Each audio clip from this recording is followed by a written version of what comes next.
Miércoles 24 de agosto del 2022. Muy buenos días, bienvenidos amigos y amigas a Noticias 7. Saludamos con nuestros compañeros. ¿Qué tal? ¿Cómo están? Muy buenos días. Mañana fría en la capital, típica de verano, así es. Sol, digamos, con un cielo espectacular, pero frío.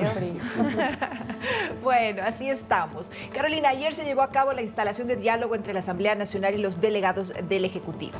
Así es, hola, ¿qué tal, Vero? Amigos televidentes y radio escuchas, pues finalmente el Ejecutivo y el Legislativo se sentaron en una mesa, conformaron una comisión mixta y les tenemos aquí cuáles fueron los resultados de esta primera jornada. Estaremos pendientes entonces acerca de este análisis. Por otro lado, Lautaro, además se dio la audiencia, en este caso bastante interesante, en el caso Tagaere y Taro Menane. Cuéntanos por favor los detalles. Sí, Vero, buenos días compañeros, buenos días amigos televidentes. Histórico lo que pasó ayer en Brasilia porque la Corte Internacional de Derechos Humanos tuvo esta audiencia sobre el caso Tagaere y Taro Menane, que es este grupo no contactado amazónico. Tenemos todos los detalles de lo que pasó y de lo que se viene a futuro. Es un tema bastante extenso, pero muy interesante. Y Andrea, hoy tendremos al secretario de Seguridad, Diego Ordóñez, previsto en una entrevista por Zoom. ¿Qué tal, Vero, amigos quienes nos sintonizan como siempre a esta hora de la mañana? Así es, vamos a conversar con el secretario de un tema que nos compete a todos, que nos preocupa a todos, es la seguridad e incluso también sobre los resultados que ha generado el estado de excepción en varios cantones de la provincia del Guayas. Muy bien, hacemos entonces una invitación cordial, amigos, para que nos puedan sintonizar a través de www.eltelegrafo.com.es. Recuerden que somos retransmitidos por Radio Pública FM y también nos pueden seguir, por supuesto, a través de nuestras redes sociales. Iniciamos, bienvenidos.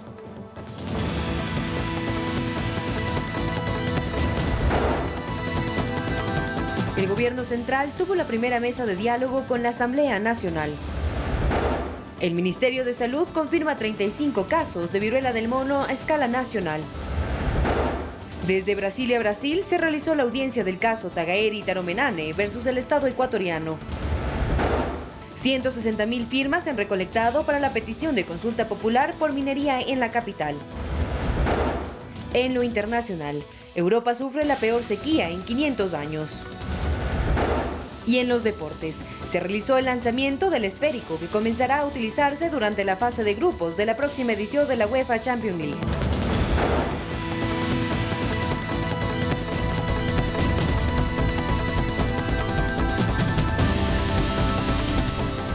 Vamos enseguida con el detalle de la información, amigos televidentes. La mesa de diálogo entre la Asamblea y el Ejecutivo fue instalada y se estableció como prioridad el tratamiento de la ley de inversiones y las reformas a la seguridad social y laboral. En la primera jornada estuvieron presentes 5 asambleístas representantes de las diferentes bancadas, el presidente de la Asamblea Nacional, Virgilio Saquicela, y 3 delegados del Ministerio de Gobierno.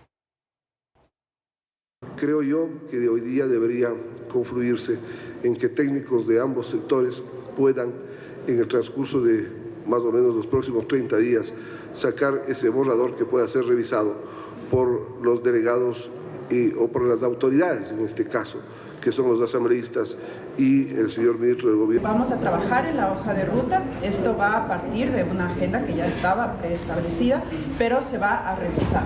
Entonces, esta metodología que el día de hoy hemos analizado en presencia de todos ustedes, pues lo que hace es delimitar el trabajo que se va a tener en los siguientes meses. ¿Cuáles fueron los resultados de esta primera jornada? Bueno, en principio se estableció ya y se socializó una metodología propuesta por la legisladora de Izquierda Democrática, Vilma Andrade, pero también se acordó que sean no una comisión mixta, sino 2 mesas de trabajo, una política y otra técnica, en la que sí estén también delegados técnicos de la Asamblea junto con los delegados que estableció el Ministerio de Gobierno, y en la otra asambleístas. En la mesa política, asambleístas y también el ministro de Gobierno. Esta mesa política se reunirá el próximo día lunes, mientras que la segunda jornada de la comisión técnica será este viernes, en la que se entregará a los legisladores el borrador que tiene preparado el gobierno de la ley de inversiones, que es el primer proyecto de ley que se va a tramitar y que se espera sea aprobado antes de finalizar este año. A pesar de que hubo una conversación pues muy amable y cortés entre los miembros y entre los delegados tanto del Ejecutivo como de la Asamblea Nacional, hubo también disconformidad por parte de algunos asambleístas, pues señalaban que ellos esperaban que sea el ministro Jiménez del que lidere esta mesa de trabajo. Sin embargo, digamos, favorablemente, hubo este acuerdo que ya ha mencionado Carolina. Es importante explicar que esta comisión mixta de diálogo lo que busca es generar que los diferentes proyectos de ley que el Ejecutivo va a enviar o ya ha enviado a la Asamblea, en vez de que otra vez se queden archivados como ha pasado en las últimas sesiones más importantes, lo que se busca es este consenso, este diálogo para poder crear un informe que sea elaborado entre las dos partes y se lo pueda aprobar y evitar lo que le hemos dicho que ha sucedido en los últimos momentos. Por eso hay estas dos divisiones, tanto en lo político como en lo técnico, uno de los principales, la de inversiones. Así es, había mucha expectativa de lo que ocurra en esta sesión hasta el lunes de la noche. No se sabía si el Ejecutivo estaría presente, finalmente estuvo presente, pero como lo explicó Andrea, hubo cuestionamientos por la ausencia de las máximas autoridades. No solamente pedían la presencia del ministro de Gobierno, sino también del ministro de Economía, el ministro de Producción. Sin embargo, el equipo técnico explicó por qué las circunstancias de que no estuvieron presentes y les contamos, bueno, escuchemos las declaraciones de las personas que estuvieron en la mesa. En el siguiente directo tenemos... Sí. Decimos o comenzamos a tratar una agenda y le preguntamos a los señores, ellos van a decir que tienen que consultarlo a su vez con los ministros. Que nosotros estamos aquí con total poder de decisión a nombre del Ministerio de Gobierno y les pido a ustedes que nos brinden el voto de confianza para poder trabajar con nosotros. Se ha mencionado que habrá este espacio para la reunión con las máximas autoridades, como dijimos ya, el próximo lunes, la reunión de la mesa política con el ministro de Gobierno. Esto está por confirmarse. Lo que sí está previsto es que este viernes, pues finalmente se dé esta primera socialización de la ley de inversiones. Zahira Moya, está bien dicho, ¿no? Zahira, porque tiene una H intermedia. Bueno, ella es coordinadora de planificación del Ministerio de Gobierno, es la que está a cargo de liderar la parte del Ejecutivo, del oficialismo dentro de estas mesas y evidentemente, bueno, no tiene un rango de ministra o de subsecretaria, sin embargo sí es una autoridad dentro de esa cartera de Estado y a quien escuchamos también, el doctor Avilés, es miembro del despacho. Ellos son las principales figuras dentro de esta comisión que representa en este caso al Gobierno Nacional. Ahora les contamos, amigos, que este 23 de agosto se conoció que el veto que anunciara el presidente de la República, Guillermo Lasso, sobre la ley de comunicación al Pleno Legislativo sería remitido este próximo 24 de agosto. El mandatario tildó al proyecto como una ley mordaza y aseguró que representaba un ataque a la libertad de expresión, por lo que reunió a los gremios de periodistas del Ecuador y a la Relatoría Especial para la Libertad de Expresión de la Comisión Interamericana de Derechos Humanos para obtener elementos y así ejecutar el veto anunciado. Esta semana se cumple el plazo para que el presidente Guillermo Lasso envíe el veto a las reformas de la ley de comunicación. Se ha adelantado en socializaciones de la misma que sería parcial. El 95% de los artículos contendría objeciones de manera parcial y objeciones por inconstitucionalidad. Como bancada social cristiana, nosotros respaldamos el informe mayoría que no tuvo votos. Si esos criterios se recogen en el veto, también entonces nos inclinaríamos porque la Asamblea o se allane al veto y no se ratifique en el texto que se aprobó. Revisaremos qué es lo que se ha vetado, qué es lo que está poniéndose, pero nosotros insistiremos en que se debe ratificar la votación que teníamos en primer. Organizaciones y gremios han pedido que el veto sea total. Sin embargo, esta no es una opción que baraja Carondelet. Un veto total le prohibiría a la Asamblea tratar el proyecto de ley durante un año, pero pasado ese plazo, los legisladores podrían ratificarse en los textos originalmente aprobados.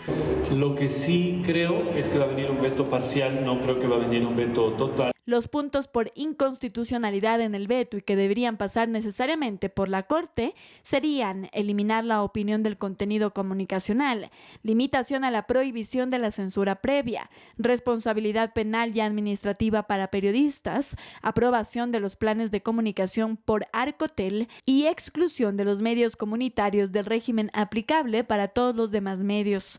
Mientras que los temas que recibirían la objeción parcial serían suprimir la participación excesiva de la Defensoría del Pueblo, la modificación de la composición del Consejo de Comunicación, eliminar sanciones a los medios e implicaría talleres por orden de la autoridad, eliminar los defensores de audiencia, borrar el control a la autorregulación y suprimir la potestad reglamentaria del Consejo de Comunicación. Andrea Orbe, Noticias 7. A las 9:30 de la mañana se tiene previsto entonces que el presidente Guillermo Lasso desde la ciudad de Guayaquil realice esta firma ya al veto para que se pueda ingresar a la Asamblea Nacional. Sin embargo, a las 11 de la mañana se tiene también previsto una socialización con medios de comunicación para que se pueda mirar este veto parcial que ya ha adelantado el Ejecutivo. También ha dicho que 13 de los artículos irán por la Corte Constitucional, teniendo vacíos constitucionales. Además, 33 de ellos pues serán un veto, una objeción parcial. Lo que necesita el Ejecutivo, como ya lo habíamos escuchado en la nota, es 92 votos, y si no tiene esos, 92 votos para poder votar por la anterior propuesta, es así, ¿verdad? La ratificación de la anterior propuesta, y si no se consiguen esos 92, entraría entonces la propuesta del presidente Guillermo Lasso. De este veto parcial hay muchas interrogantes de parte de los medios de comunicación y las diferentes asociaciones de prensa, porque se dice que justamente esta ley Mordaza, ¿por qué no la cambian completamente y que sea una objeción total? Sin embargo, recordemos que aquí hay que tener cálculos políticos. El 70% de este nuevo proyecto es completamente nuevo y se mantiene un 30%. ¿Para qué? Para evitar que la bancada, principalmente de UNES y de las demás bancadas que son afines a este movimiento político, puedan desecharlo, porque recordemos que tienen una nueva mayoría, y entonces lo que está buscando el gobierno es que no se aplique la ley Mordaza que están mencionando que hizo los de UNES, y por eso van a hacer estos cambios. Ahora, lo que también se ha pedido es que sea por parte de varios gremios periodísticos, que sea una objeción, un veto total. Sin embargo, desde el gobierno se menciona que esto es muy arriesgado, incluso solamente mandar un veto parcial sería muy arriesgado porque existe la mayoría de votos para la ratificación de lo aprobado. Este proyecto de ley se aprobó con 95 votos, son suficientes para volverse a ratificar en lo que la Asamblea ya aprobó. Es por eso esta objeción mixta. ¿Pero esto qué significa? Que también los tiempos cambian. Como existe un determinado número de observaciones que deberán ser revisadas y pronunciadas por la Corte Constitucional, la Corte tiene 30 días una vez que el veto llegue a la Asamblea Nacional y esta remita a la Corte Constitucional, mientras que se espera este procedimiento, la Asamblea tiene 30 días más para poder solventar todas las observaciones que tengan que resolverse aquí. Es decir, que este proyecto de ley estaría ya listo y revisado y vigente para ir al registro oficial en 2 meses. ¿Por qué se ha hablado tanto? ¿Por qué ha sido tan polémica estas reformas a la ley de comunicación? Lo que ha dicho el Ejecutivo es que, por ejemplo, entre los 16 artículos que van a ir por la Corte Constitucional estaba, por ejemplo, cuando se define un contenido comunicacional a todo tipo de información u opinión. Ese es uno de los que iría por la Corte Constitucional. Pero además también hay otro, el artículo 18, en donde ellos dicen pues que la censura no solo vendría de autoridades y funcionarios, sino que ellos alegan que disimuladamente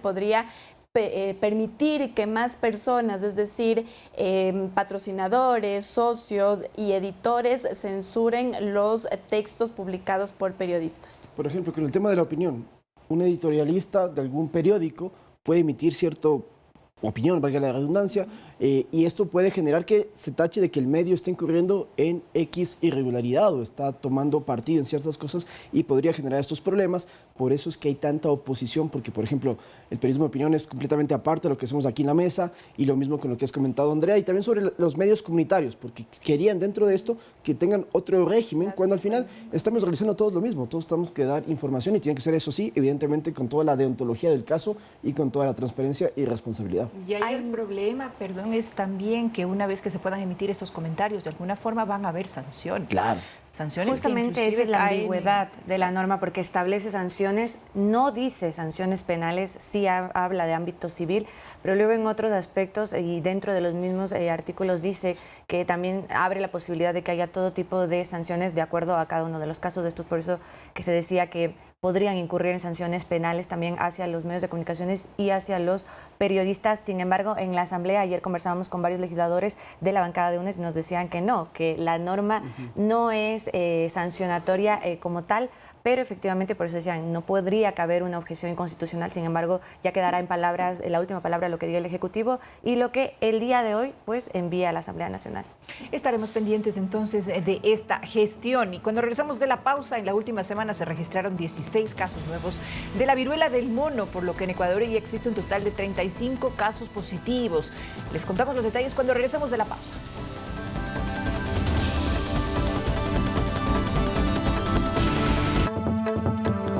Seguimos informando, amigos televidentes, 7 de la mañana con 17 minutos y les contamos que el ministro del Interior, Patricio Carrillo, se reunió con militares y policías de la provincia de Santa Elena, en donde se han desarticulado hasta el momento 16 bandas delictivas. Ante el aumento de la incidencia de la actividad delictual y criminal acá en la provincia de Santa Elena, el ministro del Interior, Patricio Carrillo, mantuvo una sesión de trabajo con los comandantes provinciales de la Policía Nacional y también de las Fuerzas Armadas. El titular de esta cartera de Estado destacó el trabajo estratégico que han desarrollado estas instituciones. Aquí 16 bandas delictivas ya han sido desarticuladas, entre ellas organizaciones dedicadas al microtráfico, asaltos, robos de vehículos y también extorsión. Santa Elena es la provincia con el índice más bajo en la incidencia del delito en la costa ecuatoriana, pero preocupa el aumento de casos relacionando las estadísticas registradas en años anteriores. La geografía juega un rol importante para la presencia del crimen organizado, considerando que hay algunos aspectos que son parte de este eslabón que el crimen organizado busca, porque la capacidad de diversificación delictiva que tiene el crimen organizado se expresa, se conoce muchas veces y se tolera, especialmente en lo que corresponde al lavado de activos, especialmente en lo que corresponde a economías subterráneas y especialmente en lo que corresponde a la financiación. Luego el ministro del Interior participó de la entrega de un moderno centro de patología forense, infraestructura construida por la Prefectura de Santa Elena y entregada formalmente al Servicio Nacional de Medicina Legal y Ciencias Forenses. Inauguró el acto y constató la instalación de los equipos en esta infraestructura.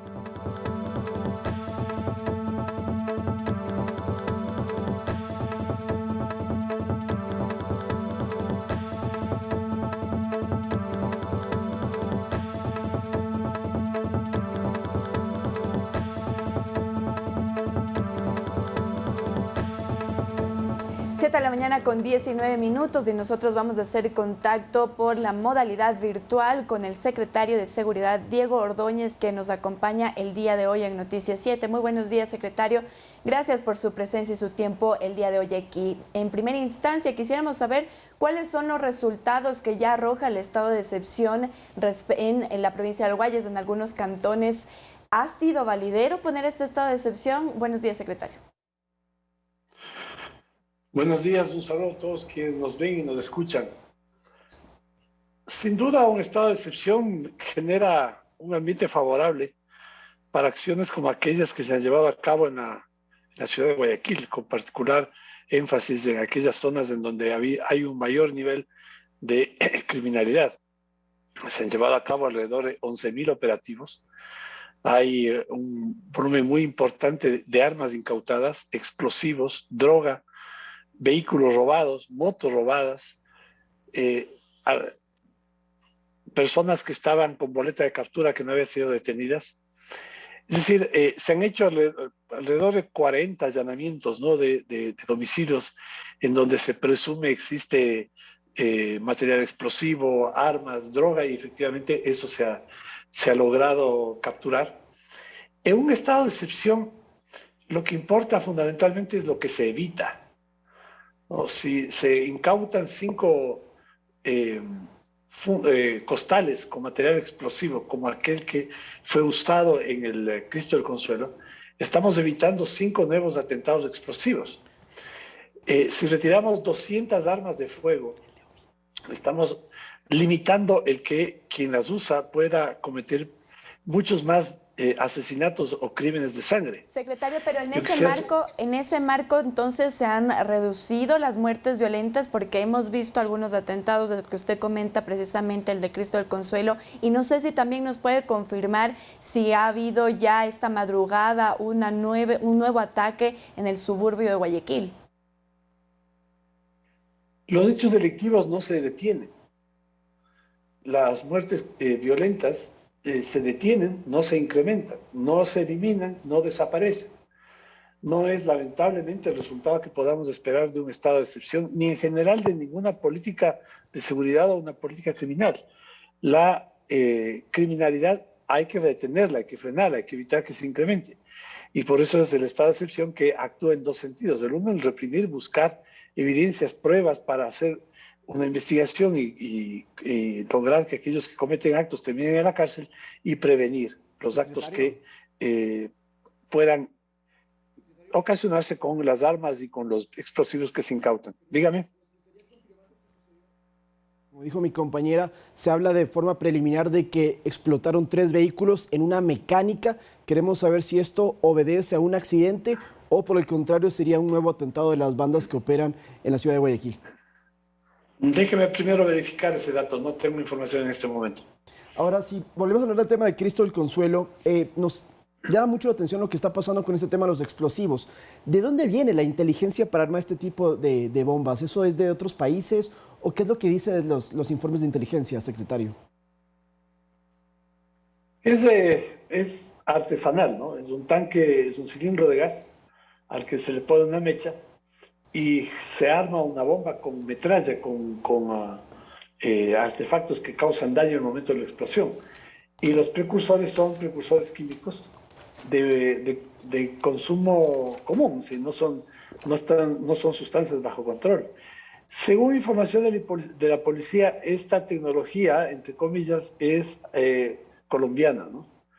Y es evidente porque hay un vínculo claramente definido entre las actividades delictuales de las pandillas en el Ecuador con organizaciones criminales colombianas y también con organizaciones criminales mexicanas. Este es un problema transnacional, ¿no? Y claro, la tecnología se transfiere, la tecnología del mal se transfiere. Ahora, secretario, buenos días. ¿Qué se conoce sobre alias Cucaracha, que fue una de las personas señaladas tras o por el atentado en Cristo del Consuelo? ¿Cómo ha avanzado la investigación al respecto? Bien, la investigación avanza bien. Hay que tener cuidado con todos los detalles para efectos de que el proceso judicial, la investigación fiscal, junte todas las pruebas y podamos establecer otro tipo penal de aquel a que ahora se le está juzgando.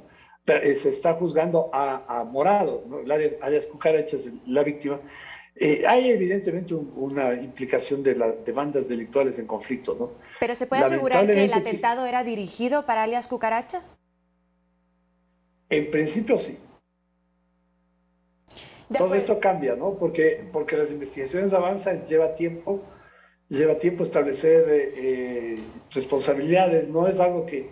Además, preferimos en general sobre este tema mantener cierta cautela para evitar que información anticipada pueda afectar el curso del proceso. Pero ¿y entonces con alias Morado había una implicación, una cercanía con bandas criminales? Alias Morado tiene un largo historial criminal. Hoy está detenido en La Roca. Y lo que buscamos establecer hacia adelante es implicaciones en otras figuras penales, no solamente en aquella por la que está encausado este momento. También se habla mucho sobre que sería uno de los líderes de una organización narcocriminal el que sería el autor intelectual. ¿Se pueden ya en este momento dar nombres, secretario?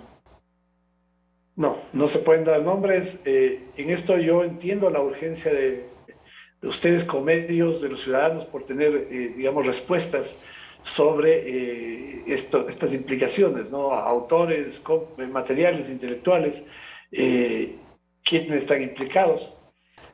Estos procesos hay que cuidarlos, ¿no? Y esto hay que comprender luego que es una aproximación a cómo la policía y la fiscalía actúan en conjunto.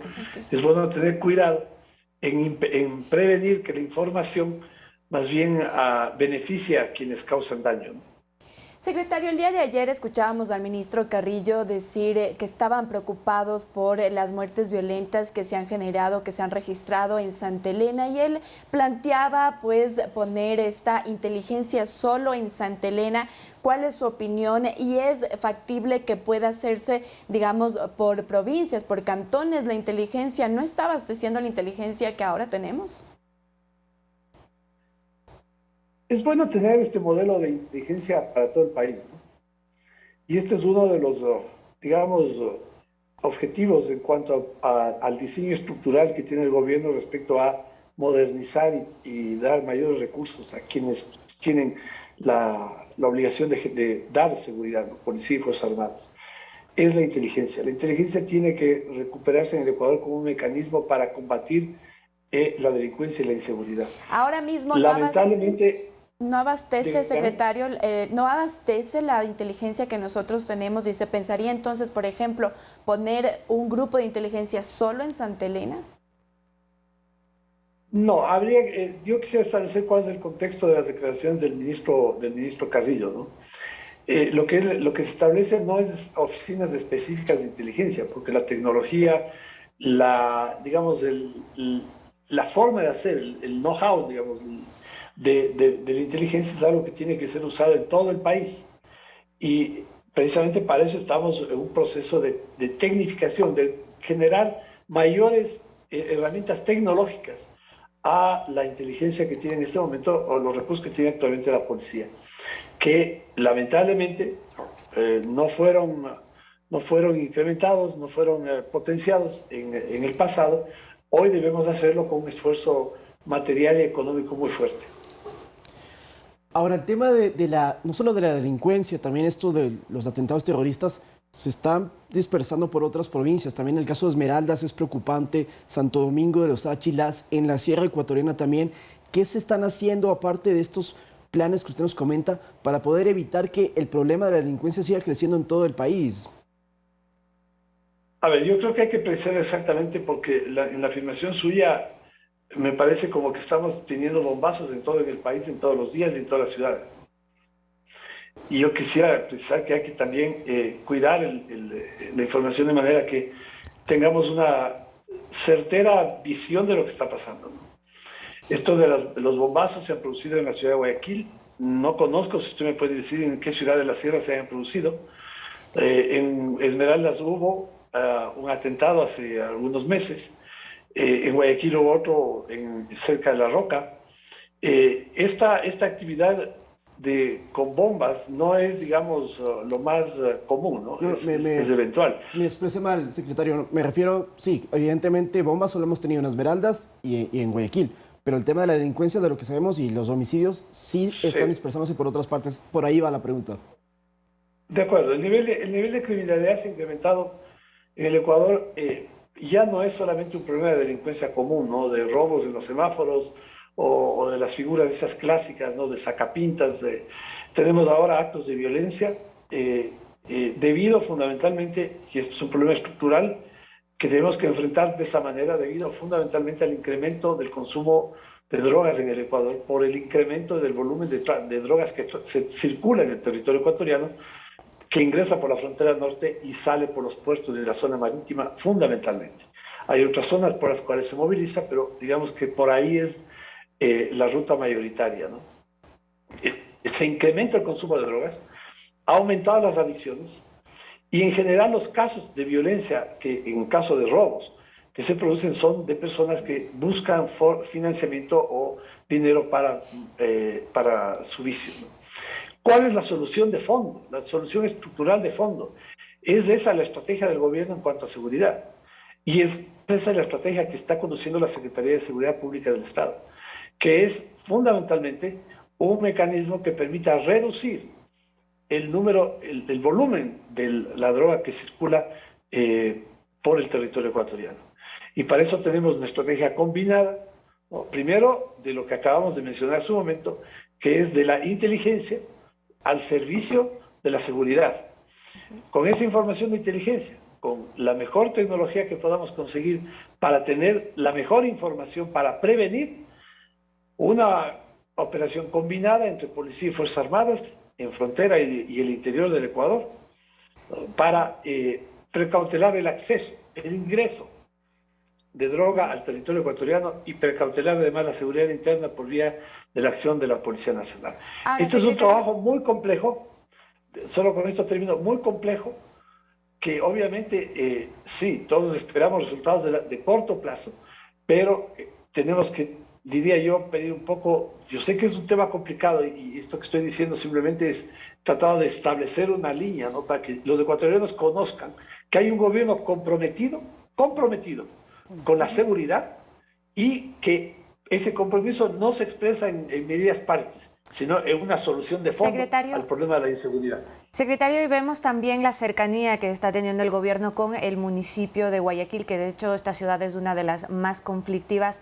¿Se ha visto esta voluntad por parte de la municipalidad, del Cabildo porteño, para poder trabajar en conjunto? Yo había convocado a un gabinete de seguridad la semana pasada, el segundo que tuvimos en Guayaquil, para evaluar lo que sucedió en Cristo del Consuelo y las acciones de la Fuerza de Tarea Conjunta entre Fuerzas Armadas y Policía. Y le había invitado al alcalde, esa lamentablemente no fue. Yo creo que eso puede superarse, y de hecho está en camino de superación, con la reunión del ministro del Interior, el general Carrillo, con la alcaldesa, que se realizó este día lunes. De la información que tengo en esa reunión fue muy positiva y se estableció un camino un esquema de trabajo para tener un plan de seguridad para la ciudad de Guayaquil. El gobierno tiene un plan de seguridad nacional, pero obviamente hay que diseñar planes de seguridad locales. Y pues en esto hay que corregir a la alcaldesa de Guayaquil, ¿no? No es que pedirle un plan a ella signifique pedirle que ella empiece a gobernar, porque ella no tiene ninguna competencia sobre la economía, sobre el petróleo, pero sí lo tiene por la seguridad. Y me parece a mí una grosería de decir desde Quito, yo le voy a preparar el plan para Guayaquil. Por eso es que en respeto de la autonomía y la descentralización, yo decía que es importante que el municipio prepare su plan y lo coordinamos con el gobierno y con la policía y las Fuerzas Armadas. De todas formas, veamos qué avanza en esos términos para tener un plan de seguridad para la ciudad de Guayaquil, que debe implicar varias cosas. Debe implicar ampliación de la capacidad de vigilancia por vía de cámaras. Debe ser un trabajo más profundo en cuanto a la inteligencia, al conocimiento de lo que están sucediendo con las organizaciones criminales que operan en la ciudad de Guayaquil. Perdón que lo corte, secretario, hablando justamente de la alcaldesa de Guayaquil, se comenta mucho, sobre todo en las calles, de que parecería que la alcaldesa quiere desmarcarse de la responsabilidad que debe tener el Cabildo porteño en temas de seguridad. ¿Usted opina lo mismo? Bueno, eso fue lo que yo sugería a partir de que no asistió a la invitación para analizar la situación de la seguridad en Guayaquil, ¿no? Y sobre todo el avance del trabajo de la Fuerza de Tarea. Yo creo que si es que ella se cumple lo que ha acordado con el ministro Carrillo, esto es diseñar un plan específico para Guayaquil, vamos a tener ahí definido cuáles van a ser lo que le corresponde hacer al municipio, qué le corresponde hacer al gobierno, pero ahí e empujar conjuntamente. Pero ahí entonces es válido, digamos, esta donación o, digamos, esta entrega de patrulleros, etcétera, que fue incluso la última discusión que también pudimos ver entre el gobierno y la municipalidad de Guayaquil. ¿Es validero entonces que el municipio también aporte con este tipo de insumos para la Policía Nacional? No solamente que es válido, sino que se agradece. Pero lo que no corresponde a una autoridad municipal es, a partir de donar las camionetas, decir que el problema de la seguridad está resuelto. Se resuelve porque solo ella ya ahí, hizo. Claro. No, eso no es, como estamos mencionando, para Guayaquil el patrullaje es un importante elemento, pero es, digamos, el menos importante. Para Guayaquil lo fundamental es tener la información de cómo operan las bandas y tener una acción conjunta. Mire lo que sucede en Cristo del Consuelo. Todo el asentamiento urbano, en la zona en donde se produjo el atentado y donde funcionan bares, bailaderos, sitios de comida, son asentamientos ilegales. Secretario, pero ¿y este plan para cuándo va a estar listo? Bueno, eso depende, trabajamos con la municipalidad, yo puedo responder por el gobierno, no por la municipalidad. ¿Pero cómo se ha establecido el cronograma de trabajo? Porque me imagino que eso sí es en conjunto. Bueno, sí, hay un cronograma de trabajo conjunto. Lo fundamental es tener respuestas rápidas, ¿no? Y obviamente, ojalá que la alcaldía entienda que ese plan tiene que estar diseñado lo más rápido posible. ¿Pero la previsión, no hay una previsión de para cuándo? No. Muy bien, secretario, y solo como para finalizar, ¿cuál es la pregunta que se tiene prevista, se incluiría específicamente sobre seguridad para la consulta popular que va a plantear el Ejecutivo? Son varias preguntas, Y en esto le pediría un poco de paciencia hasta el momento en que estén listas las preguntas para hacerlas conocer. ¿Tiene que ver entonces con crimen organizado, secretario? Tiene que ver sobre temas de seguridad y rol del Estado en relación con la seguridad. De acuerdo, estaremos entonces pendientes. Muchísimas gracias, secretario, por su presencia el día de hoy aquí en Noticias 7. A ustedes muchísimas gracias. Buenos días.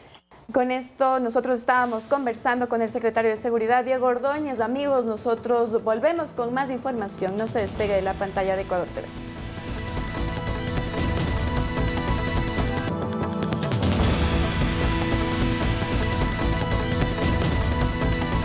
Seguimos informando, amigos televidentes. En la última semana se registraron, atención, 16 casos nuevos de viruela del mono, por lo que en nuestro país existe un total ya de 35 casos positivos. De ellos el 80% son hombres.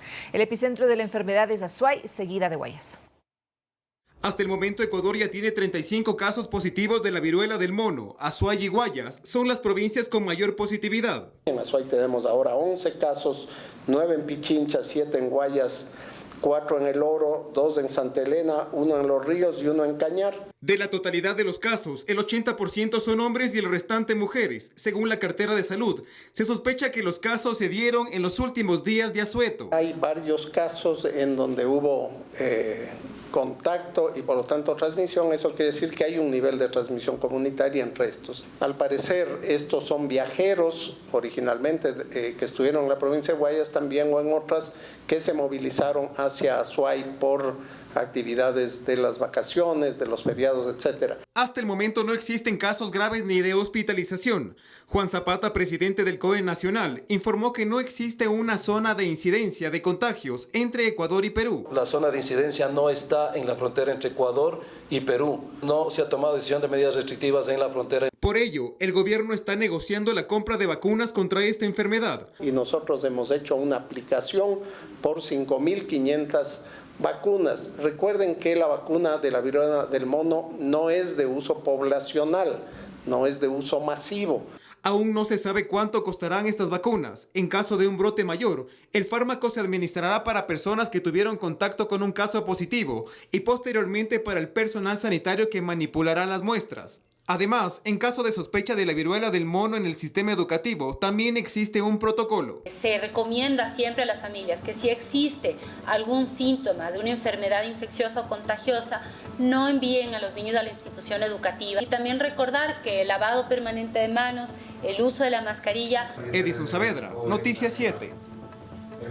Para conocer cómo están distribuidos o registrados los casos de viruela de mono a escala nacional, aquí tengo un cuadrito anotado. 1 hay en Cañar, 4 en El Oro, 7 en Guayas, 1 en Los Ríos, 9 ya en Pichincha y 2 en Santa Elena. Lo que han dicho las autoridades es que al momento no hay casos graves ni casos de hospitalización, pero evidentemente hacen las recomendaciones, por ejemplo, de lavado de manos, de no usar los mismos utensilios de cocina, además de no usar las mismas sábanas de alguien contagiado o toallas personales de alguien contagiado.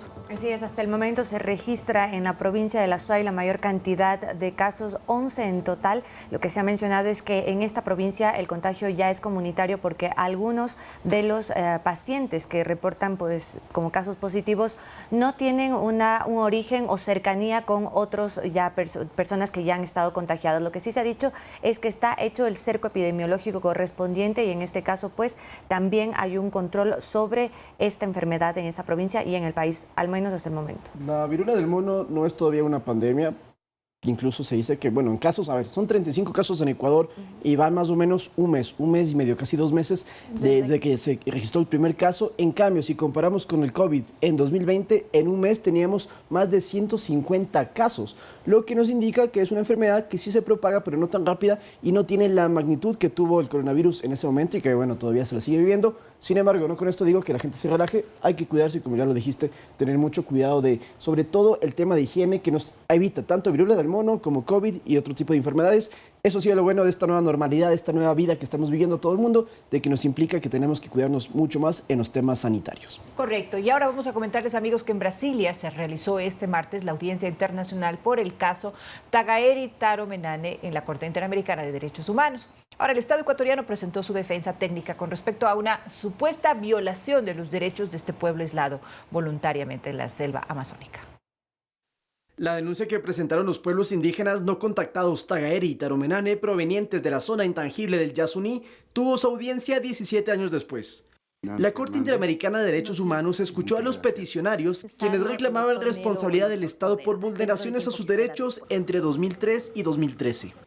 Familia Bayhuayri, Isalmiento, Tagaeri, Taromenane y Duacairi también, que está viviendo este territorio, pero queremos que hace entender este país, nuestro territorio, que deja vivir, porque van a destruir.